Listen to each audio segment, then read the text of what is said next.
Now you understand about law of attraction, don't you? And now you're understanding a bit about your disc, choosing your thought, your relationship with who you are, yes? You have a sense of momentum. So you're understanding momentum of thought.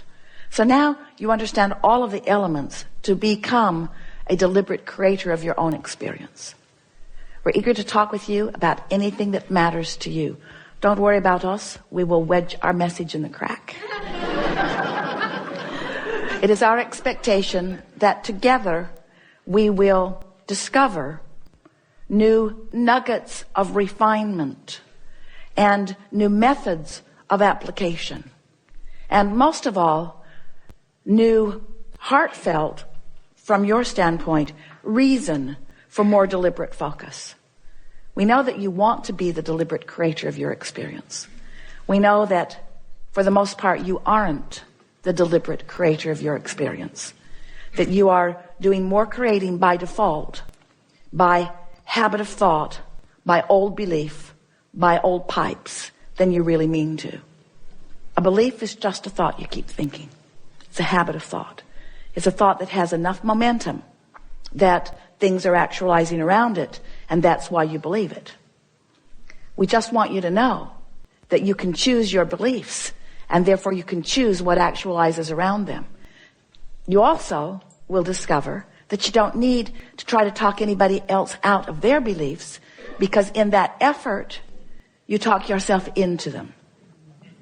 Because you live in a universe of attraction, and there's no exclusion. So when you say, I don't want to think about that, you're thinking about that thing you don't want to think about. And if you think about that thing that you're not wanting to think about for 17 seconds, then another thing like it that you're not wanting to think about joins it. And then another, until that thing you're not wanting to think about has hold of you. It feels like it's thinking you. It isn't. You're thinking it. What do you want to talk about? Oh, it's going to be a really good day. Yeah.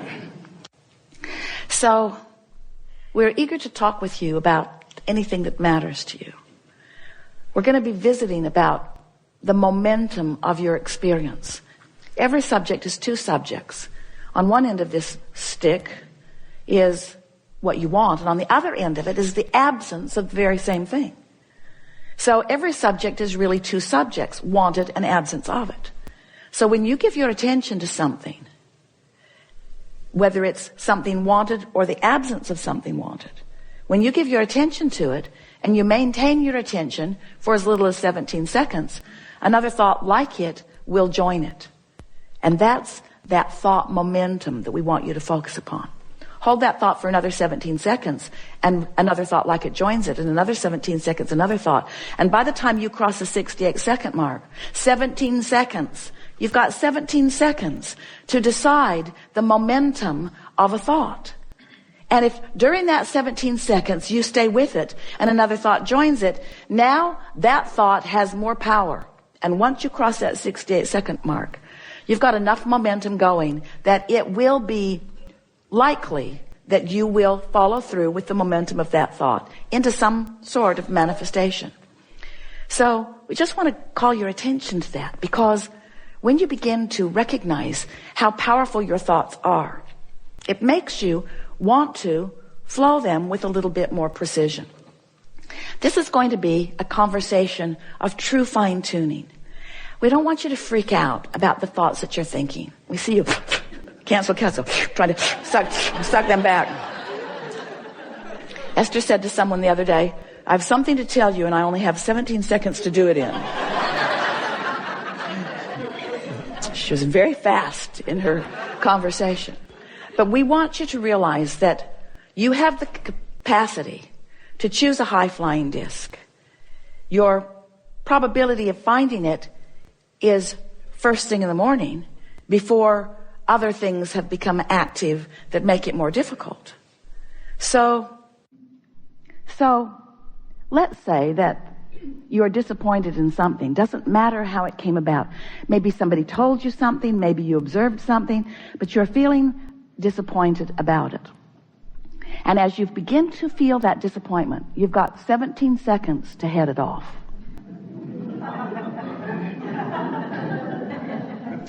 Esther said to a friend the other day, There's something I need to tell you, and I've only got 17 seconds to do it in.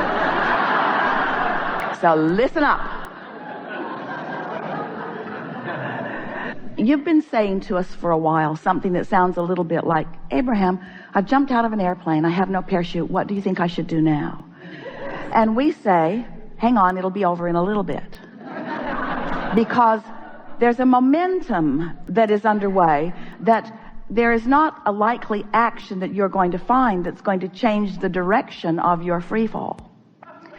So a similar thing happens when you get this thought momentum going. So let's say that you have this thought, and with this thought comes this feeling, but you're not queued up, you're not determined yet, you're not really wanting yet to maintain control of your thought. And so you just let the thought unfold. And as it does, you add more to it. Law of attraction actually adds more to it. You begin to remember other things like it.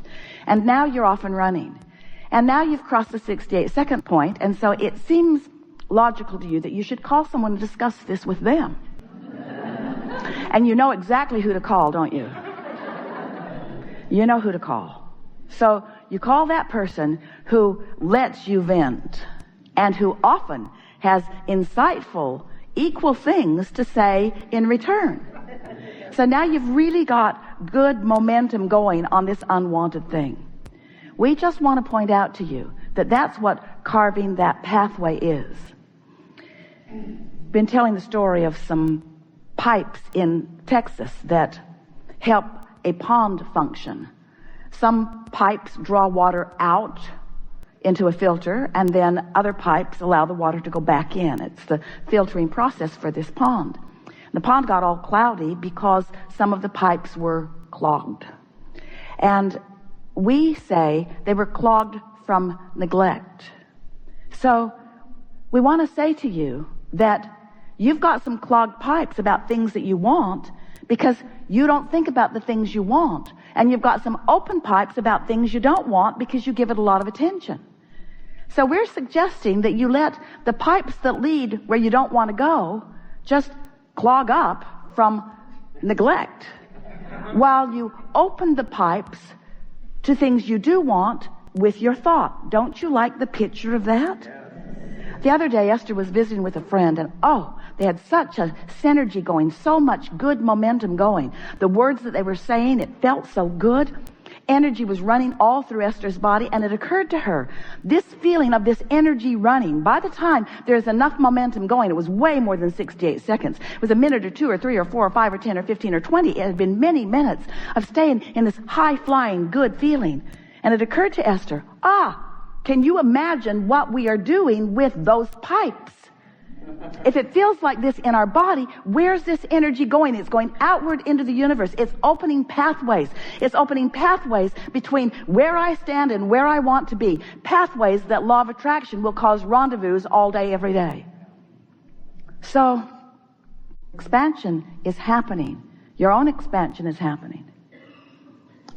Not for expansion of the universe are we delighted about your willingness to understand this, but for the deliberateness of capturing your own moment by moment joyous experience.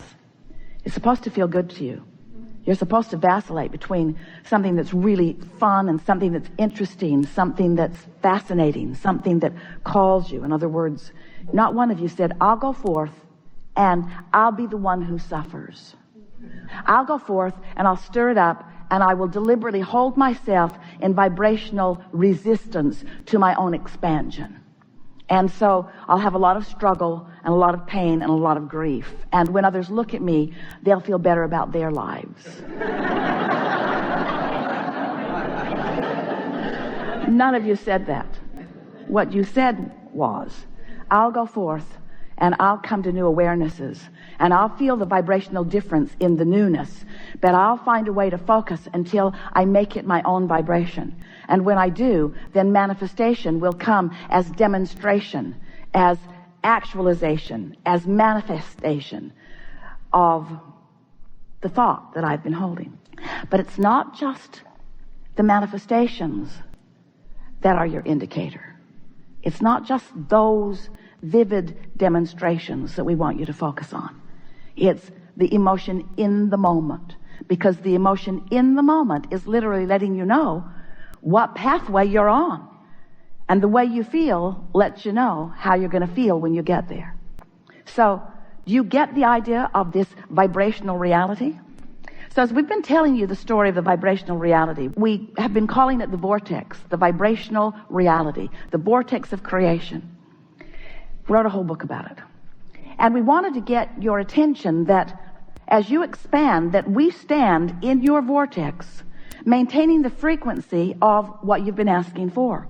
But today we want to remind you that every thought you think is causing a vibrational version to be created. In other words, you've got vibrational versions of wanted and unwanted. There is a momentum to your thought. A momentum to your thought that causes the pipelines to be open. Pretty simple concept, isn't it? I'm going to open the pathways to things I want by talking about them in a way that feels good to me when I speak about them. And I'm going to let those pipelines that are leading to things I don't want just close up from neglect. And it is our promise to you that through those pipelines, through those vibrational pipelines, will come all manner of things to surprise and delight you. First thing that comes is emotion. Emotion is the first manifestation. We want to call emotion a manifestation. What could be realer than that feeling of love, or that feeling of appreciation, or that feeling of passion, or that feeling of worthiness, or eagerness, or clarity? What could be a more tactile, visceral demonstration or manifestation than the emotion that is rippling through your body? Are you willing to call it a manifestation? We don't care. We're calling it a manifestation. Emotion is the first manifestation that lets you know the direction of your thought. And it won't show up immediately. You have to be sensitive to it. In other words, if you wait until the momentum's really going before you recognize it, now it's harder to stop. Imagine being in San Francisco, your car's perched on the top of the hill. And just to demonstrate to yourself what momentum is, you bump it a little from behind. And then you come to your senses because you realize what's going to happen because you're smart. And you step right out in front of the car and it bumps up against you and nothing happens. You stop the momentum before it gets started. But what if you were waiting at the bottom of the hill for that car?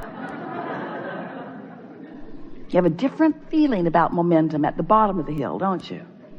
So we're suggesting that the sooner you catch the momentum of a thought, so that you know if it's a thought that you want to perpetuate or cease, whether you want to turn the other cheek. Jesus had a really good idea. Whether you want to give your attention to it and therefore perpetuate it, or whether you want to withdraw your attention from it and cease your vibrational and subsequently manifestational relationship with it. Clear, isn't it? It's so clear.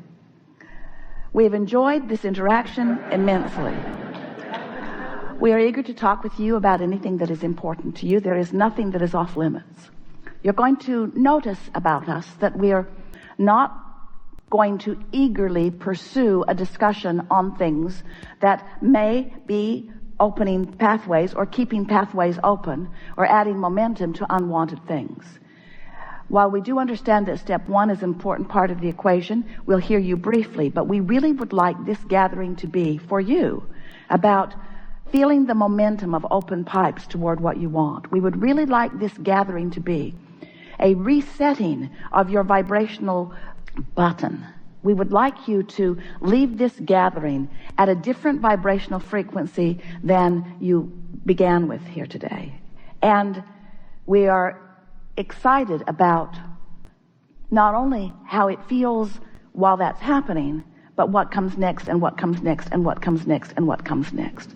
Because there is a certain momentum that will demonstrate itself to you, which will return you, our favorite part, to your understanding of your worthiness, to your understanding of your value.